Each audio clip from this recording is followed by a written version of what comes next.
Je suis né en Martinique, grandi dans la troisième commune de la Martinique, qui est Sainte-Marie, puisque chez nous, en Martinique, presque toutes les communes, c'est des noms de saints, Saint-Joseph, Sainte-Marie, Sainte-Anne. Donc, je suis de Sainte-Marie.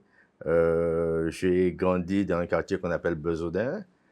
J'ai joué au foot quand j'étais gamin. J'étais en sélection de la Martinique de foot. Et un beau jour, quand j'avais 14 ans, j'ai été inspiré par la radio. Donc, avec un ami, on a décidé de monter une petite radio de quartier.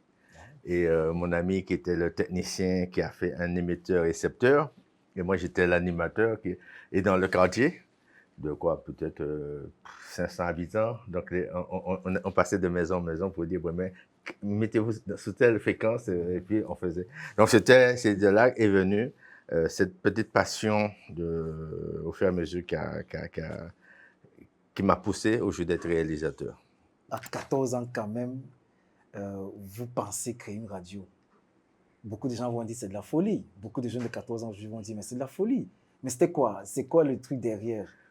Ben, c'était que, comme ça, on était là, je me rendais compte que le gars, il avait un talent il prenait des radios gâtées, il les réparait. Donc, après, un moment, on était dans sa maison, je vois qu'il faisait un émetteur et un récepteur. Un émetteur et un récepteur. J'ai dit, ah, c'est quoi ça? Donc, il m'a dit, va dans la chambre. Et puis, je l'entendais. Il m'entendait. Et puis, ainsi de suite. Et là, ça nous a donné l'idée d'essayer de faire cette radio. Au fur et à mesure, on a fait cette radio on avait appelée à l'époque Radio Bisoudin. Ah. Donc, la radio de mon quartier, Radio Bisoudin. Bisoudin, c'est en créole, mais la radio de Besaudin.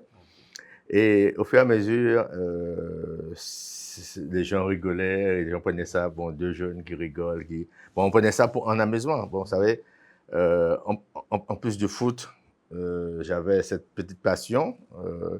Et de fil en aiguille, j'ai intégré une école qu'on appelait l'OMDAC, qui formait des jeunes dans l'audiovisuel. Et ça m'a donné la passion de faire ingénieur du son jusqu'à 18 ans. Et après, je suis parti en Europe, en France, pour pouvoir terminer mes études de son. Parce que j'ai commencé par le son, après j'ai fait la lumière, et aujourd'hui je fais réalisateur.